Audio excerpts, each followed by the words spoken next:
વિરાટ, હવે એફઆઈએસ અને ડીઆઈએસના થોડા ફિગર્સ જોઈએ તો એ જ રીતે એક સેલિંગ 1323 કરોડ એફઆઈએસ તરફથી આપણને એક નેટ સેલ કેશમાં ફિગર બતાવી રહ્યું છે, તો સામે ડીઆઈએસે જે ખરીદારી કરી છે 2544 કરોડની એમના દ્વારા ખરીદારી થઈ છે. એફએનડોમાં જોઈએ વાયદા કારોબારમાં કઈ રીતે ચાલ હતી તો ઇન્ડેક્સ ફ્યુચર્સમાં 1177 કરોડ વેચ્યા છે, સ્ટોક ફ્યુચર્સમાં થોડી 1226 કરોડની ખરીદારી છે, પરંતુ કઈ રીતે આ નંબર્સ તમે જોઈ રહ્યા છો? અગર એફઆઈડીઆઈ ની વાત કરીએ તો ફરીથી કંઈક ને કંઈક એક મ્યુટેડ કારોબાર આપણને એફઆઈઆઈ થી બનતો જોવા મળ્યો છે. એનીવેઝ આપણે એ રીતના કન્સિડર કરી શકીએ કે ડિસેમ્બરના એન્ડનો ટાઈમ જે હોય એ થોડો મ્યુટેડ જ હોય છે એ લોકોના એન્ડથી, કારણ કે ત્યાં થોડા હોલિડે સિઝન ચાલતી હોય. પણ એક વસ્તુ છે જ્યાં ડીઆઈ આપણા કેશમાં બાય કર્યું છે નિયરલી 2,500 કરોડનું, અને એફઆઈના એન્ડથી સેલિંગ આપણને 1,300 કરોડનું બધું જોવા મળ્યું છે. આપણે એફએનનો ડેટા પણ જોઈએ તો ક્યાંક ને ક્યાંક ઇન્ડેક્સમાં એક હલકી વેચાણ 1,177 કોન્ટ્રાક્ટનું આપણને બનતું જોવા મળ્યું છે. એની સામે 19,660 કોન્ટ્રાક્ટ આપણને ઓપ્શનમાં લોંગ સાઈડ થતા જોવા મળી રહ્યા છે. તો આને અગર બાયફર્કેટ કરીએ તો એ લોકો પુટ અને કોલ બંનેમાં જ પોતાની પોઝિશન બનાવી રહ્યા છે, વિચ ઇઝ ઇન્ડિકેટિંગ કે એ લોકો પણ ક્યાંક ને ક્યાંક અહીંયાથી કન્સોલિડેશનનો માહોલ વિચારી રહ્યા છે. કોઈ ડિરેક્શનલ અત્યારના મૂવ આપણને ઇન્ડિયન માર્કેટમાં સ્ટ્રોંગલી બનતું નથી જોવા મળી રહ્યું. એક રેન્જ બાઉન્ડ મુવમેન્ટ છે અને ક્યાંક ને ક્યાંક એ લોકો આપણી રેન્જ બાઉન્ડ મુવમેન્ટ જ એક્સપેક્ટ કરતા જોવા મળી રહ્યા છે. એક ઇમ્પોર્ટન્ટ ફેક્ટર એ છે કે એ લોકોએ સ્ટોક સ્પેસિફિક મુવમેન્ટમ અહીંયાથી આવતું આપણને જોવા મળશે, કારણ કે સ્ટોક ફ્યુચરમાં અને સ્ટોક ઓપ્શન બંનેમાં એ લોકોના એન્ડથી બાય થતું જોવા મળ્યું છે. તો ચાન્સીસ છે કે અહીંયાથી આપણને ફરીથી એક સ્ટોક સ્પેસિફિક મુવમેન્ટમ આવતા સમયમાં આપણને ઇન્ડિયન માર્કેટમાં બનતી જોવા મળે, તો એના પર ખાસ ધ્યાન રાખવાનું રહેશે. તો એક ફોકસ ખાસ કરીને બનતું દેખાડી રહ્યું છે ને અત્યારે જે રીતે ફિગર્સ આપણને એફઆઈએસની વેચવાલી જે રીતે બતાવી રહ્યા છે એની સાથે હવે સ્ટ્રેટેજી સૌથી પહેલાં નિફ્ટી માટે બનાવીએ. સિરીઝની એક શરૂઆત અને યર એન્ડે હવે માત્ર 2 સેશન્સ છે, ત્યારે નિફ્ટી 23,813 પર આપણને શુક્રવારે ક્લોઝિંગ આપ્યું હતું, એક લગભગ 5% આસપાસની એક મજબૂતી સાથે. એની સાથે જોઈએ નિફ્ટી માટે જે કોલ રાઇટર્સ 23,900, 24,000 અને 24,100ની સ્ટ્રાઇક પર આપણને જોવા મળ્યા હતા. તો નીચેની તરફ પુટ રાઇટર્સનો એક્ટિવ સ્ટ્રાઇક હતી એ 23,800, 700 અને 23,600 માટે. તો કઈ રીતે હવે કયા લેવલ્સ વિરાટ ધ્યાનમાં રાખવા જોઈએ નિફ્ટી માટે? તો આપણે છેલ્લા ઘણા સમયથી નિફ્ટીને એક રેન્જ બાઉન્ડ મોમેન્ટમમાં ટ્રેડ કરતા જોવા મળી રહ્યા છે. ઘણા સમયથી આપણને એક વોલાટાઇલ સેશન જોવા મળે અને ડે એન્ડ પર ક્યાંક ને ક્યાંક આપણને ક્લોઝ આવતું જોવા મળ્યું છે. છેલ્લા 4 દિવસે આપણે આ જ વસ્તુ ઓબ્ઝર્વ કરી રહ્યા છે, જેમાં આપણને ઉપરની સાઈડ પર 23,850નો લેવલ એક ઇમિડિયેટ હર્ડલની જેમ કામ કરતું જોવા મળી રહ્યું છે. નીચેની સાઈડ પર અગર આપણે વાત કરીએ તો 650નો લેવલ એક સ્ટ્રોંગ સપોર્ટની જેમ કામ કરતો જોવા મળી રહ્યો છે. તો જ્યાં સુધી આ 200 પોઈન્ટની રેન્જની અંદર આપણને નિફ્ટી ટ્રેડ કરતી જોવા મળી રહી છે, ત્યાં સુધી સ્ટ્રોંગ કન્સોલિડેશન આપણે ઓબ્ઝર્વ કરી શકીએ છીએ. ઓપ્શનના ડેટા થ્રુ અગર વાત કરીએ તો 23,900 અને 24,000 એ બંને ખૂબ જ ઇમ્પોર્ટન્ટ લેવલની જેમ કામ કરતા જોવા મળી શકે છે. જો 23,900ની ઉપર સક્સેસફુલી સસ્ટેન કરે છે તો આપણે એક્સપેક્ટ કરી શકાય કે 24,000 સુધીના લેવલ અને 24,000 સરપાસ કરે છે તો અહીંયાથી આપણે નવી તેજી નિફ્ટીમાં આવતી જોવા મળી શકે. અને કોન્ટ્રા સાઇડ અગર જો 23,650નો લેવલ બ્રીચ થાય છે તો અહીંયાથી આપણે એક ફરીથી કરેક્શન બનતું જોવા મળે છે, 23,500 સુધી લીડ કરતું જોવા મળી શકે છે.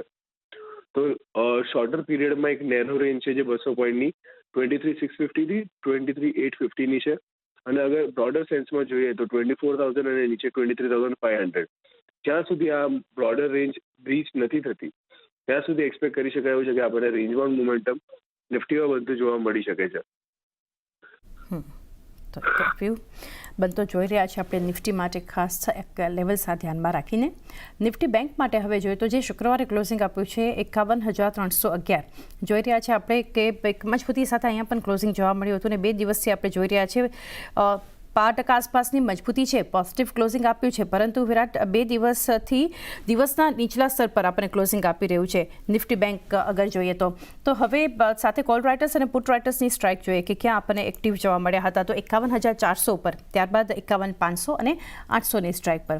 નીચેની તરફ પુટ રાઇટર્સ હતા આઉટસ્ટેન્ડિંગ ઓઆઈ સાથે એ સ્ટ્રાઇક 51,000, ત્યારબાદ 50,800 અને 500 આ સ્ટ્રાઇક પર. તો કઈ રીતે હવે સ્ટ્રેટેજી રાખવી જોઈએ નિફ્ટી બેંક માટે આગળ? નિફ્ટી બેંકમાં અગર જોઈએ તો અહીંયા પણ આપણને ઓપન થતાની સાથે એક સારી એવી મોમેન્ટમ બનતી જોવા મળી હતી, પણ ત્યાંથી આપણને હાયર એન્ડથી સારું એવું પ્રેશર બિલ્ડ થતું જોવા મળ્યું છે. તો અહીંયા પણ ક્યાંક ને ક્યાંક એક મોમેન્ટમાંથી જોવા મળી રહી છે, જ્યાં ઉપરની સાઈડ પર 51,750 અને નીચે 50,750 આ 1000 પોઈન્ટની રેન્જની અંદર આપણને ટ્રેડ કરતું જોવા મળી રહ્યું છે. એડિશનલી 51,500 એક ઇમ્પોર્ટન્ટ માર્કની જેમ ફિલહાલ કામ કરતું જોવા મળી રહ્યું છે. તો એક ઇમ્પોર્ટન્ટ ફેક્ટર આપણે કન્સિડર કરી શકીએ એવું છે. તો જ્યાં સુધી 51,500ની ઉપર સસ્ટેન નથી થતું ત્યાં સુધી આપણને એક પ્રેશર બેંક નિફ્ટીમાં બનતું જોવા મળે. અને અગર જો 51,500ને સરપાસ કરીને એની ઉપર ટ્રેડ કરવાનું સ્ટાર્ટ કરે છે તો 51,750 ઇમિડિયેટ હર્ડલની જેમ કામ કરતું જોવા મળે. અને અગર એ સરપાસ થાય છે તો આપણને ઉપરના લેવલ્સ ઓપન થતા જોવા મળી શકે છે, જ્યાં 52,000 અને 52,200 સુધીના લેવલ્સ પણ આપણને બનતા જોવા મળી શકે છે. તો ફિલહાલ માટે બેંક નિફ્ટીમાં વેઇટ એન્ડ વોચ જેવું રહેશે. પરંતુ જો 51% કરવા લાગે છે અને એની ઉપર ક્લોઝ આવે છે તો આપણે એક્સપેક્ટ કરી શકાય એવું છે કે ઉપરની સાઈડ પર આપણને 52,200 સુધીના લેવલ બેંક નિફ્ટી બતાવી શકે. સો જે રીતના મેં કહ્યું કે મને સ્ટોક સ્પેસિફિક મોમેન્ટમ અહીંયા વધારે લાગી રહ્યું છે, તો એમાં અગર આપણે જોઈએ તો ફાર્મા સ્પેસ જે છે એમાં આપણને સારી એવી મુવમેન્ટ બનતી જોવા મળી રહી છે. એમાં પણ લુપિનનું જે કાઉન્ટર છે એ મને ઘણું અટ્રેક્ટિવ લાગી રહ્યું છે, કારણ કે લુપિને રિસેન્ટલી એક downward moving rounding bottom sort of ફોર્મેશનનું બ્રેકઆઉટ આપણને રિસેન્ટલી લીધું જોવા મળ્યું. જે પ્રીવિયસ સ્વિંગ હાઈ હતા એને સરપાસ કરીને અત્યારના એના ઉપર આપણને લુપિન ટ્રેડ કરતું જોવા મળી રહ્યું છે, જ્યાં 2200 એક સ્ટ્રોંગ હર્ડલની જેમ કામ કરતું હતું.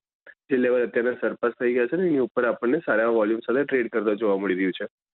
તો ચાન્સીસ છે કે અહીંયાથી આપણને સારું એવું રન ઉપરની સાઈડ પર બનતું જોવા મળે, ત્યાં નીચેની સાઈડ પર એ 2,190 એક સ્ટ્રોંગ સપોર્ટની જેમ કામ કરતો જોવા મળે છે. ઉપરની સાઈડ પર 22,090 સુધીના લેવલ 2,290 સુધીના લેવલ આપણને લુપિન બતાવતું જોવા મળી શકે. તો 2,190નો સ્ટોપ લોસ અને 2,290નો ટાર્ગેટ લુપિનને બાય કરવાની સલાહ રહેશે. સેકન્ડ જે કાઉન્ટર છે એ છે ગ્લેનમાર્ક ફાર્મા. ગ્લેનમાર્ક ફાર્મામાં પણ આપણે જોઈએ તો છેલ્લા ઘણા સમયથી આપણને એક સ્મોલર રેન્જમાં કન્સોલિડેશન બનતું જોવા મળી રહ્યું હતું, જેનું બ્રેકઆઉટ આપણને યસ્ટરડેના સેશનમાં બનતું જોવા મળ્યું. સારા વોલ્યુમ્સ બી જનરેટ થયા છે અને સ્ટોક પણ પોતાના પ્રીવિયસ હર્ડલ ઝોનને સરપાસ કરીને એના ઉપર કરતો જોવા મળ્યો છે. તો અહીંયા પણ ચાન્સીસ છે સારું જોવા મળે ઉપરની સાઈડ પર, જ્યાં નિયર ટર્મ ટાર્ગેટ્સ આપણને 1,750 સુધીના બંધા જોઈ શકે છે અને નીચે આપણે સ્ટોપ મેન્ટેન કરવાનો રહેશે 1,500ની આસપાસનો. તો બે પસંદગી છે, ગ્લેનમાર્ક ફાર્મા અને લુપિન બંને બાય કરવાની સલાહ રહેશે. તો સૌથી પહેલા જે બાય કોલ રહેશે છે સન ફાર્મા. ઓવરઓલ આપણે જોઈએ તો ફાર્મા સ્પેસમાં આ સિરીઝ માટે આપણે જોઈએ તો જેન સિરીઝમાં રોલ ઓવરની પોઝિશન સારી પોઝિશન ઓપન થતા આપણને જોવા મળી છે પોઝિટિવ ફ્રન્ટ પર. અને જે હિસાબથી આપણે જોઈએ તો સન ફાર્મામાં બી આપણે જોશું તો છેલ્લા બહુ ટાઈમથી કાઉન્ટર એક જ રેન્જમાં કન્સોલિડેટ થતા આપણને જોવા મળશે. છેલ્લા 3 દિવસ અંદર જે હિસાબથી એક મોમેન્ટમ પિકઅપ કરતા આપણને જોવા મળશે, જે ઇમ્પોર્ટન્ટ મૂવિંગ એવરેજીસ છે બધાના ઉપર આપણે જોઈએ છે તો એના ઉપર નીકળતા આપણને જોવા મળી રહી છે અને એના ઉપર ક્લોઝિંગ આવતા આપણને જોવા મળી રહ્યું છે. હવે જે હિસાબથી આપણે જોશું તો જે વીકલી ચાર્ટ બની રહ્યો છે એ હિસાબથી આપણે જોઈએ તો ડાઉનસાઇડના લેવલ પર એક બેઝ બનાવીને રાઉન્ડિંગ પેટર્ન ફોર્મેશનનો એનાથી પેટર્ન બનાવીને કાઉન્ટર એક સારા મોમેન્ટમ આપવાની જગ્યા બનાવી રહ્યો છે. સો ડાઉનસાઇડમાં 1830નો સ્ટોપ લોસ લગાડીને અપસાઇડમાં 1910ના ટાર્ગેટ સાથે સનફાર્મમાં પહેલો બાયકોલ રહેશે. અને જે સેકન્ડ બાયકોલ છે જ્યુબિલન્ટ ફૂડ. જ્યુબિલન્ટ ફૂડમાં બી આપણે જોઈએ તો કાઉન્ટરમાં એનાથી જે હિસાબથી આપણે જોશું તો વીકલી ચાર્ટના હિસાબથી આપણે જોઈએ તો એનાથી કપ એન્ડ હેન્ડલનું ફોર્મેશનનું બ્રેકઆઉટ આવતા આપણને જોવા મળશે. સાથે સાથે જ આપણે જોશું તો ડેલી ચાર્ટમાં બી છેલ્લા 3 થી 4 દિવસનું વોલ્યુમ બી એક ડિસન્ટ ફ્રન્ટ પર એડિશન થતા આપણને જોવા મળશે. જે હિસાબથી રોલોની પોઝિશન આપણે જોઈએ તો રોલોની પોઝિશન જ્યુબિલન્ટ ફૂડમાં બી એક પોઝિટિવ ફ્રન્ટ પર સ્વિચ થતા આપણને જોવા મળે છે, જેના લીધે મને લાગે છે ફર્સ્ટ હાફ ઓફ જાન્યુઆરીમાં ઓવરઓલ એફએમસીજી પેકમાંથી જ્યુબિલન્ટ ફૂડમાં એક સારું બાઇંગ બનતા આપણને જોવા મળી શકે છે. સો લોંગની પોઝિશન ક્રિએટ કરવાની સલાહ રહેશે જ્યુબિલન્ટ ફૂડમાં. ડાઉનસાઇડમાં જે હિસાબથી આપણે જોઈએ તો 695નો સ્ટોપ લોસ રહેશે, અપસાઇડમાં 730નો ટાર્ગેટ રહેશે.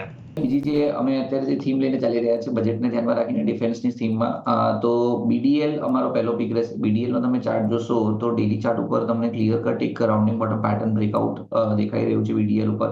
બીજી તરફ તમે જોશો તો સ્ટોક 200 દિવસ અને 100 દિવસની મૂવિંગ એવરેજની આજુબાજુ સસ્ટેન છે. આપણે ફ્રાઇડેના સેશનમાં જોયું હતું કે નીચેથી એક સારી રિકવરી આવી, એક સ્ટ્રોંગ સપોર્ટ અમે જોઈ રહ્યા છીએ 1190 થી 1180 ની આજુબાજુ. તો કોઈ પણ ઘટાડો આવે 1180 1190 ની વચ્ચે આપણે લોંગ કરીને જશું.